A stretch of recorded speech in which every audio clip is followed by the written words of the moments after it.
네, 반갑습니다. 재고 계속하도록 하겠습니다. 지난번 시간에 요구했잖아, 그렇죠? 그래서 단기 매입액 매입 금액에다가 취득부 대비형 하시고 할인 내누리 환출 뺀다고 하셨고, 그다음 이제 계속기록법하고 실사법화에서 수량 파악하셨고, 그다음 이제 단가가 서로 다를 때 이제 개별법, 선입, 후입, 평균법 쓴다고 했잖아, 그렇죠?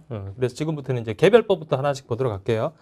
개별법은 특징만 알고 있으면 돼요. 계산 문제 나올 수 없으니까. 110페이지 보시면 돼요. 110페이지. 그러니까 귤에다가 스티커 붙이자 그러고 했잖아. 그렇죠? 110페이지 가서 양가를분의 개별법 보도록 하겠습니다. 읽어볼게요. 첫 번째 줄.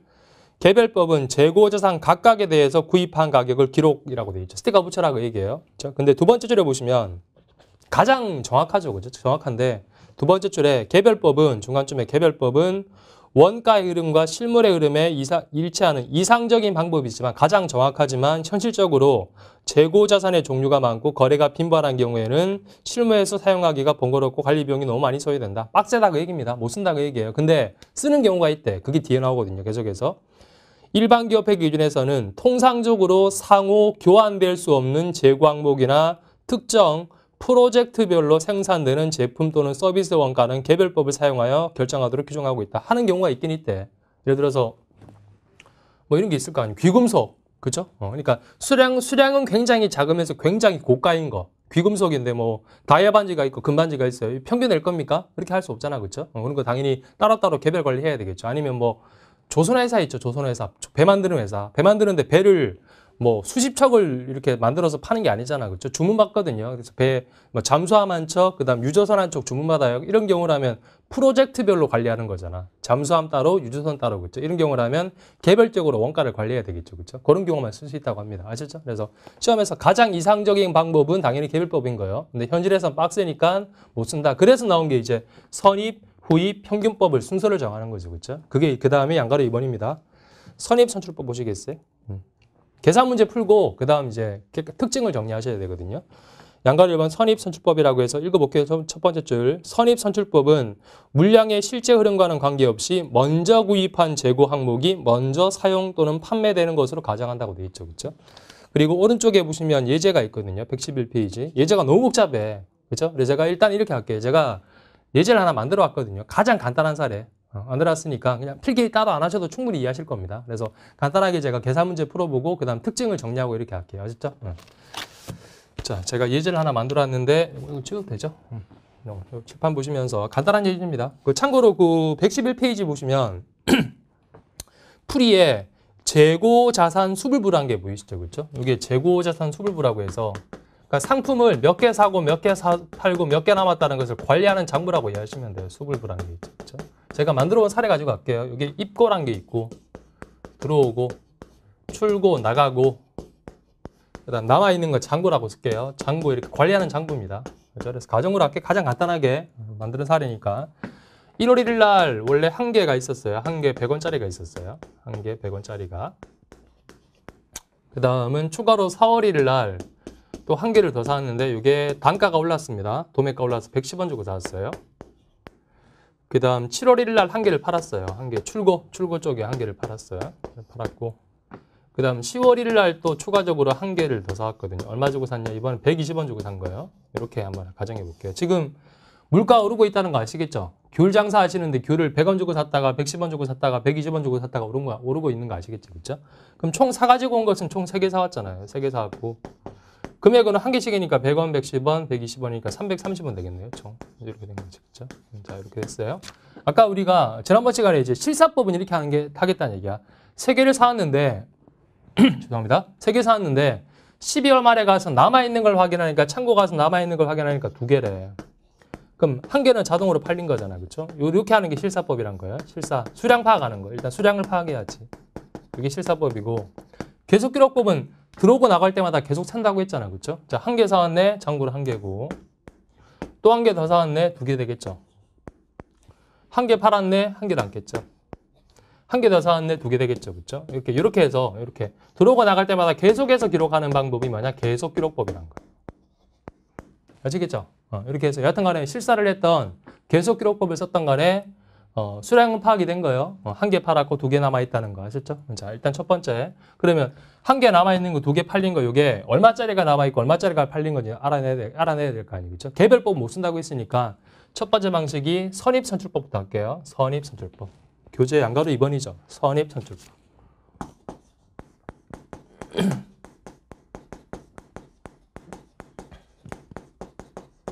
영어로는 first in, 먼저 들어온 게 first out이라고 해서 먼저 나간다고 가정하는 거거든요. 영어로 앞자, 약자로 파이프라 불러요. 파이프 앞자만 따서. 영어로도 알아두세요. 파이프. 자, 이 방식을 해보겠습니다. 일단은 이 케이스에서 팔려나간 건 한 개고 남아있는 건 2개잖아. 그렇죠? 그러니까 매출원가 부분 팔려나간 게 한 개고 실사법, 우리 실사로 가정한다 할게요. 실사법으로. 그러면 이 말 재고는 2개고 팔려나간 것은 한 개인 걸 확인했어요. 매출원가는 한 개다. 자, 그럼 이 2개에다가는 곱하기 얼마 때리고 한 개에다가 얼마 때릴 거냐 하는 거예요. 자, 이쪽에 와서 보시고. 자, 먼저 사온 게 먼저 나간다고 가정하잖아. 그렇죠? 먼저 사온 게. 그러면 남아있는 2개, 기말 재고의 2개는 얼마짜리랑 얼마짜리가 남아있는 거야.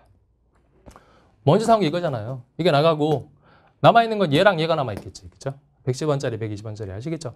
그렇게 어렵지 않으니까. 그럼 110원짜리 한 개랑 그리고 120원짜리 한 개가 남아있는 거지. 각각 한 개씩, 한 개. 그럼 총 금액으론 230원이 남아있는 거죠. 그렇죠? 기말 재고액은 230원이고.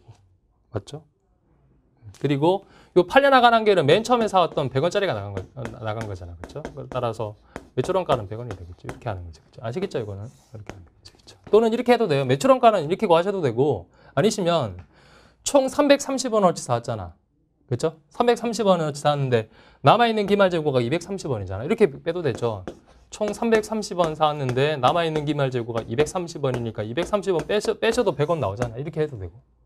이거는 개수가 한 개니까 간단한데 뭐 여러 개면 그냥 총 매입한 금액에서 기말 재고액 빼도 나오잖아. 그렇죠? 이렇게 보셔도 되고. 자, 이게 선입선출법. 혹시라도 뭐 필기 필요하신 분들은 필기하세요. 그렇게 뭐 필기 굳이 안 하셔도 될 것 같은데 뭐 그렇게 어렵지 않으니까. 간단하니까 사례가. 선입 됐죠? 자, 이제 후입할게요. 후입. 교재 함장 넘기시면 양가로 3번이 되겠네요. 112페이지 양가로 3번 후입선출법. 얘는 나중에 사온 게 먼저 나간다고 가정하는 거예요. 지울게요. 이거 지우고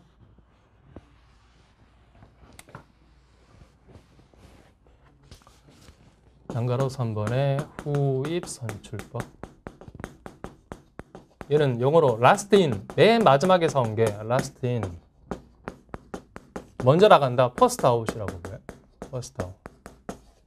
그래서 앞자만 따서 라이프라 부르거든요. 앞자만 따서 이렇게 라이프. 자, 마찬가지예요. 실사를 해서 이제 남아있는 건 2개고 팔려나간 건 1개라는 걸 확인했어요. 그 밑쪽에 가서 다시 보세요. 후입선출법은 나중에 사온 게 먼저 나가는 거잖아. 그렇죠? 나중에 사온 게.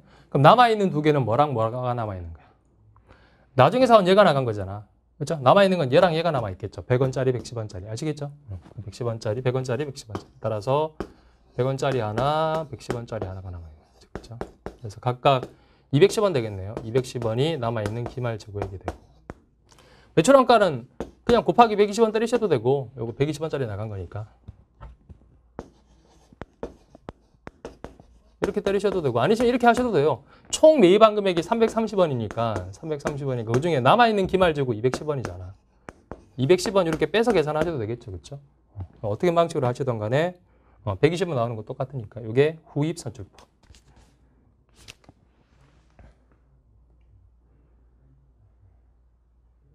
뒤에 객관식에 계산 문제 있으니까 계산 문제 풀어보십시오. 아시죠? 자, 그 다음은 평균법 할게요. 평균 썩자그 얘기예요. 평균법. 지워도 되죠? 지우고 그 다음 이제 평균법 보겠습니다. 근데 평균법이 2가지가 있거든요. 잠깐 교재를 보면서 할게요. 자, 교재 113페이지 가시면 가보세요. 맨 밑에 양가로 4번에 이동평균법이라는 게 있고 이동평균법. 그 다음은 한 장 넘겨보시면 114페이지에 총평균법이라는 게 있거든요. 2개를 비교해서 해볼게요. 양가로 4번 이동평균법이라는 게 있고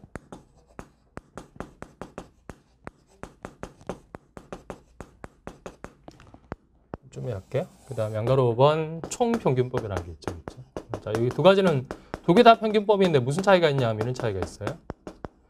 총평균법은 수량을 실사를 하면서 평균법을 적용하면 이게 총평균법이 되는 거고, 이동평균법은 수량을 계속 기록하면서 평균법을 적용하면 이게 이동평균법이 되는 거야. 이게 무슨 얘기냐면 이런 거예요. 실사란 것은 일반적으로 가정하기를 1년 장사 끝나고 1년에 딱 한 번 한다고 가정하거든요. 1년에 딱 한 번. 총평균법은 논리가 이런 거예요. 전체 매입한 금액을 나누기 전체 매입 수량으로 딱 한 번만 평균 내는 거야. 비슷하잖아, 느낌. 딱 한 번. 네? 그 다음 이동평균법은 사올 때마다 계속 평균 내거든요. 계속 평균 내는 거예요. 한 개 사왔다, 두 개 사왔다 계속 평균 내는 거야. 계속 기록법이란 게 수량을 사올 때마다 팔 때마다 계속 기록하는 거잖아. 그렇죠? 느낌 비슷하잖아요. 계속 기록한다. 그렇죠? 그러니까 이렇게 생각하시면 돼요. 제가 예를 들면 여기 뭐 한 100명 있다고 가정해 봐요. 그건 가정으로 100명 있는데 100명의 키를 평균 내. 키를 평균 낼 때 총평균법은 100명의 키를 다 더하거든요. 다 더해 가지고 나누기 100 이렇게 해서 딱 한 번 평균 내는 거야. 이게 총평균법의 느낌이고, 이동평균법은 제가 있어요. 한 명이 와요. 우리 둘이 평균 내. 저는 나가. 한 명 남아 있겠죠. 또 한 명 와. 또 둘이 평균 내. 또 나가. 이렇게 하는 거야. 계속 평균 내는 거야. 업데이트 계속 하는 거야. 어떤 느낌인지 아시겠죠? 그렇죠? 자, 그럼 이거 가지고 요 사례 가지고 총평균하고 이동평균법 해볼게요. 자, 총평균법은 수량을 실사한다고 했어요. 그러면 3개 중에 2개 남아 있고 1개 남아 있는 1개 팔린 거 확인했잖아. 그렇죠? 그러면 매출원가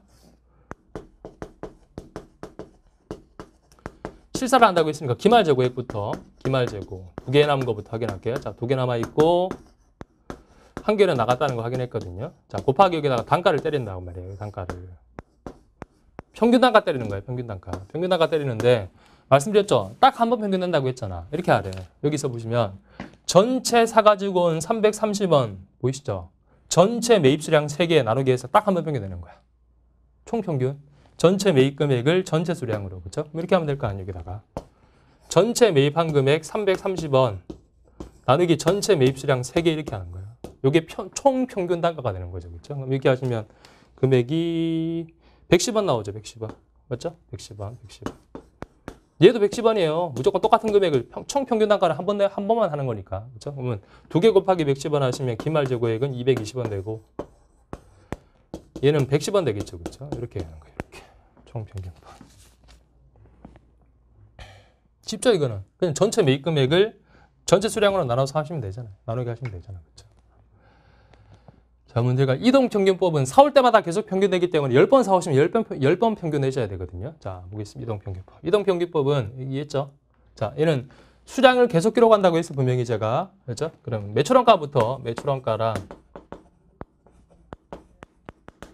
기말재고를 갈라보면 자, 보세요. 이쪽에 와서 자, 계속 기록합니다. 한 개 100원짜리 했었거든요. 한 개 110원짜리 사왔죠. 둘이 평균 내. 아까 제가 키도 할 때, 키 평균 낼 때 제가 있는데 한 명 오면 둘이 평균 내고 평균 낸다고 했잖아. 한 개 100원, 한 개 100원, 110원이죠. 둘이 평균 내요. 그리고 나갔잖아. 어디 갔어? 한 개 나갔잖아. 이 2개만 가지고 평균 내는 거예요. 이거는 평균 내면 안 돼. 왜냐하면 4월 1일 현재, 10월 1일은 미래 날짜잖아. 미래 날짜. 이거는 들어가면 안 돼. 2개만 가지고 가는 거야. 이해했죠? 그러면 요때 한 개 나간 얘는 요 두 개가 평균돼서 나갔겠죠. 100원, 110원짜리가. 그렇죠? 그럼 이렇게 하는 거예요. 자, 여기 한 개가 튀어나갔는데 얘는 동그라미 1번 100원짜리랑 110원짜리 2개가 평균되는 거지. 개수는 나누기 2개에서. 그러면 평균 단가가 얼마냐? 이동 평균 단가가 되겠죠. 이게 금액이 100원 나오거든요. 100원. 그렇죠? 여기다가는 100원 때리는 거예요. 그렇죠? 따라서 매출원가는 100원 되는 거예요.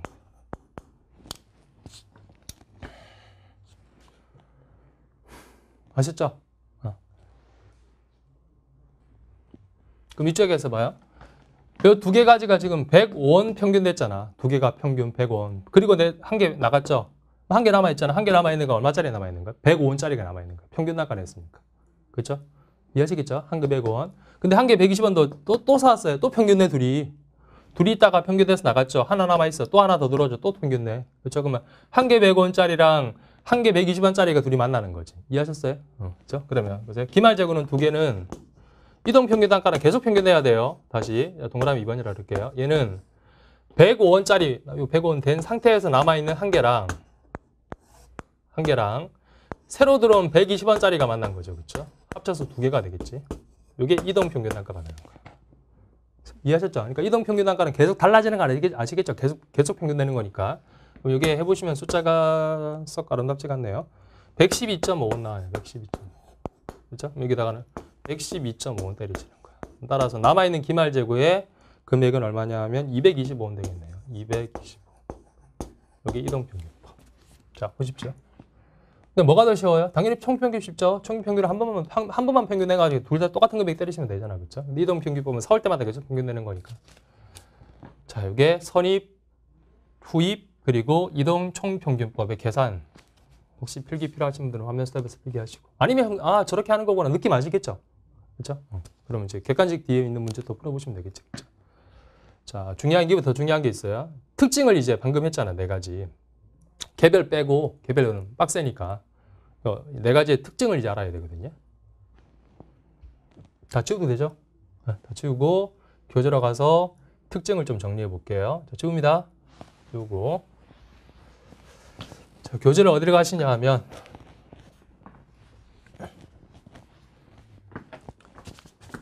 115페이지로 가세요. 115페이지.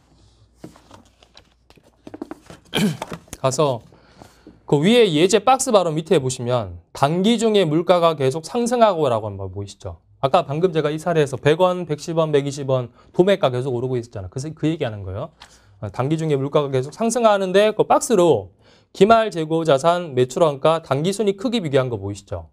찾으셨어요? 그거 펼쳐놓으시고 실판 보세요. 자, 실판 보시고 제가 이 얘기부터 말씀드릴게요. 자, 이 물음 하나 제가 드릴 테니까. 기말 재고 금액이 커지면 이익은 커져요, 작아져요? 기말 재고가 커지면 이익은 커져요, 작아져요? 응? 우리 회사 보세요. 우리 회사 기초랑 단기 매입한 게 10이었거든요. 기말 재고가 3이에요. 나머지 7이 매출원가잖아. 그렇죠? 보세요. 그러면 기말 재고가 3에서 만약에 4가 되면 매출원가는 7에서 얼마가 돼요? 6이 되죠. 기말 재고 커지면 뭐가 작아져요? 매출원가가 줄어드는 거 아시겠죠? 아니 했잖아요. 3에서 4가 되면 매출원가는 7에서 6이 돼 줄어들잖아. 매출원가는 비용이죠. 비용이 작아져. 이익은 커져 작아져. 커지는 거 아시겠죠? 이 관계를 알아야 돼 일단. 기말 재고 커지면 3에서 4가 되면 1이 되면 매출원가가 1만큼 줄어드니까 비용이 1만큼 줄어든다는 뜻은 이익은 그만큼 1만큼 커진다는 뜻이죠. 아셨죠? 기말 재고 커지면 이익은 커진다. 이 관계를 먼저 이해하시고. 이해했죠? 자, 이제 그림 제가 그 박스를 그래프로 이렇게 한번 만들어 볼 테니까 칠판 보시면 돼요. 자, 1월 1일부터 쭉 가서 12월 30일 그릴게요. 자, 우리 방금 문제에서 100원이었다가 110원이었다가 120원 이렇게 올라갔잖아. 물가가 상승하고 있었죠. 그렇죠? 이렇게 올라가고 있었지. 이게 기말 재고예요. 남아 있는 거 기말 재고. 자, 볼게요. 자, 맨 처음 1월 1일 날 사온 게라고 요게 동그라미 1번이라고 그러고 맨 처음 사온 게 딱 중간이 동그라미 2번이라고 그럴게요. 동그라미 2번. 맨 마지막에 사온 게 동그라미 3번이라고 그럴게요. 이렇게 볼게요. 자, 지금 남아 있는 거예요. 아셨죠? 선입 선출법은 먼저 사온 게 먼저 나가는 거지. 먼저 사온 게 먼저 나가는 거지. 이게 먼저 사온 거잖아. 그렇죠? 그럼 남아 있는 기말 재고는 동그라미 1번, 2번, 3번 중에 뭐가 지금 남아 있습니까? 선입 선출법이라면. 이건 가지겠어요? 가려봐요. 먼저 사온 게 먼저 나가. 남아있는 건 얘잖아. 선입선출법. 그렇죠? 그러니까 선입선출법에서는 선입이라고 쓸게요. 이게 지금 기말재고가 되는 거예요. 됐죠? 자, 이제 후입선출법. 후입선출법은 나중에 사온 게 먼저 나가는 거지. 얘가 나가. 남아있는 건 그러면 남아있는 건 동그라미 1번, 2번, 3번 중에 뭐가 남아있겠어요? 얘는 아니잖아요. 후입은 가려봐요. 나중에 사온 게 먼저 나가. 이거 나갔어. 남아있는 건 얘겠지. 느낌상으로. 그렇죠? 이게 후입선출법이에요. 그렇죠? 자, 그다음 총평균은 뭐 전체를 딱 한 번 평균되는 거니까 느낌적으로 딱 중간에 있는 거 아시겠죠? 여기 총평균이에요. 총평균. 자, 하나만 더 할게요. 이동평균도 해볼게요. 이동평균. 자, 이동평균은 제가 조금 전에 물가가 오르고 있었단 말이에요. 4월 때마다 계속 업데이트하는 거야. 아셨죠? 계속 업데이트하니까 이동평균법은 동그라미 2번이 이게 총평균법이에요. 남아있는 기말재고가 계속 업데이트하고 있어요. 물가 상승하고 있는데 총평균은 이동평균은 총평균법보다 왼쪽에 올까요? 오른쪽에 올까요? 금액이. 오른쪽에 오겠죠. 느낌적으로. 왜냐하면 물가 오르고 있는데 업데이트 계속하고 있잖아. 두 개 평균, 두 개 평균, 두 개 평균 하면 아무래도 이쪽에 오겠지. 느낌적으로. 아셨죠? 여기 이동평균법이야. 되셨나? 자, 그럼 보세요. 기말재고 크기 지금 비교해 볼게요. 자, 남아있는 기말재고 크기는 뭐가 제일 큽니까? 선입이 제일 큰 거 아시겠죠? 선입선출법. 그 다음 뭐? 이동평균법. 시험장에서 기억 안 나시면 그래프 그래요. 그 다음 총평균법. 그 다음 후입선출법인 거 아시겠죠? 됐죠? 그 다음 매출원가 크기는? 매출원가 크기는? 제가 방금 여기서 했잖아요. 기말재고 커지면 매출원가 줄어든다고 했잖아. 줄어든다고 했으니까 이게 부가 반대가 되겠죠. 맞죠? 그 다음 기말재고와 이익 크기는 어떻게 돼요? 이익은 기말재고 요 크기랑 요 순서랑 기말재고 커지는 만큼 이익은 커진다고 했잖아요. 요 순서랑 같겠죠? 그렇죠? 이해하셨어요? 이게 책에 있는 중간에 박스입니다. 115페이지 박스예요. 근데 지금 책은 평균법이라고 해서 선입과 후입 사이에 평균법이라고 해서 한 개로 표기했죠. 했는데 저는 지금 평균법과 다시 가른 거예요. 이동과 총평균법으로. 그래서 평균법 위에다가 이거 써놓으세요. 이동, 총평균 이거 두 개 괄호 크기. 두 개를 비교한다면 평균법 중에서도 이동과 총을 비교한다면 이동이 더 큰 거야. 기말재고가. 이것도 하나 메모해 두세요. 평균법 위에다가 이동, 총. 메모하셨어요? 그래서 물어봐요 시험에서 물가 상승 당연히 물가가 오르고 있다는 가정입니다. 아셨죠? 일반적으로 이런 가정인데 혹시라도 물가가 하락하고 있어요. 그럼 반대가 돼요. 아셨죠? 이런 문제는 풀지 말아야죠. 틀리라고 작정하고 내는 거잖아. 그렇죠? 일반적으로 물가가 상승하고 있는 게 일반적이니까. 자, 그렇죠?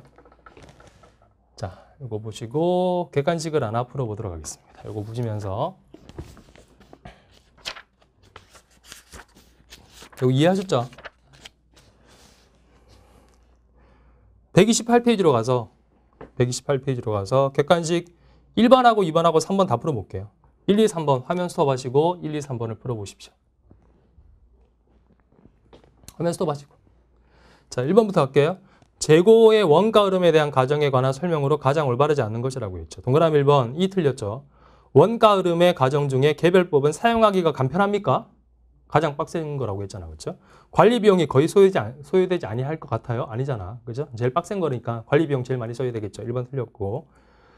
동그라미 2번은 맞는 얘기죠. 그렇죠? 먼저 구입한 게 먼저 판매되는 것은 선입선출법이고, 그리고 동그라미 3번 이동평균법은 자산을 취득할 때마다 쭉 나가다가 평균 단가를 산정한다. 아까 했잖아. 그렇죠? 계속 업데이트한다. 이 얘기고. 그 다음 동그라미 4번의 총평균법은 현실적으로 실질재고 조사법에서 많이 사용된다. 그러니까 총평균법은 실사를 하면서 평균법 적용한다고 했죠. 그렇죠? 하는 얘기죠. 그 다음 3번부터 할게요. 3번. 물가가 상승하는 경우 이렇게 했어요. 순이익을 적게 표시하고, 순이익 적게 표시한대. 순이익 적게 표시하는 거 뭐? 후입. 답은 동그라미 3번. 아셨죠? 근데 뒤에 보시면 법인세 이연 효과를 가져오게 하는 거라고 했는데 이게 뭐냐? 법인세라는 게 번 돈에 대해서 내는 거잖아. 세금 내는 거예요. 세금인데 아무래도 이런 거 아니에요. 이익이 제일 작잖아, 후입이. 이익이 제일 작으니까 세금 제일 적게 내겠죠. 그 얘기 쓴 거예요, 지금. 아셨죠? 이익 작아서 세금 적게 내는 게 안 좋은 게 있는 것 같은데 그만큼 이익 작으니까 안 좋은 것 같지만 그만큼 세금을 적게 낸다 이런 뜻입니다. 그 다음 2번이 좀 어렵거든요. 2번. 이거 지워도 되죠? 이거 필기 필요하신 분들 필기하시고. 지울게요. 2번이 무슨 얘기인지 조금 말이 어려워서. 볼까요? 재고의 원가 흐름에 대한 가정 중에 매출원가 및 기말재고를 결산일, 그러니까 12월 말 가장 최근의 시가와 유사하게 평가하는 방법. 그러니까 가장 최근 가격으로 평가하는 방법이란 뜻이에요. 가장 최근 가격으로. 그러면 1월 1일 날, 그러니까 두 개만 할게요. 1월 1일 날 100원 주고 산 게 있고 물가 올라가지고 12월 31일 날 120원 주고 사는 게 있다 그렇게. 두 개만 있다 그럴게요. 아셨죠? 자, 먼저 매출원가 가장 최근 가격으로 평가하는 것은 후입선출법은 이게 가장 최근 금액이잖아. 얘가 나갔다고 가정하죠. 이해하시겠죠? 그러니까 매출원가는 후입선출법이 가장 최근의 가격을 반영한 거지. 얘가 나간 거 가져가니까. 그죠? 그 다음, 기말 재고는 팔고 남은 거잖아. 팔고 남은 거. 이해하시겠죠? 팔고 남은 거. 선입선출법은 뭐가 지금 팔린 거라고 가정해요? 이게 팔린 거로 가정하죠. 그죠? 그럼 선입은 남아있는 게 얘잖아. 이해하셨어요? 그러니까 선입선출법에서 기말 재고는 선입선출법이 가장 최근의 금액으로 남아있겠지. 이해했죠? 그러니까 답은 동그라미 1번이에요. 아셨죠?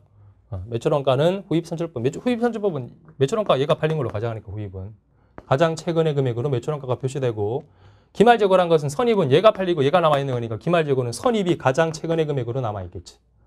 그렇죠? 그래서 답은 동그라미 1번 되는 겁니다. 되셨나요? 자, 다시 앞으로 돌아오십시오. 115페이지로.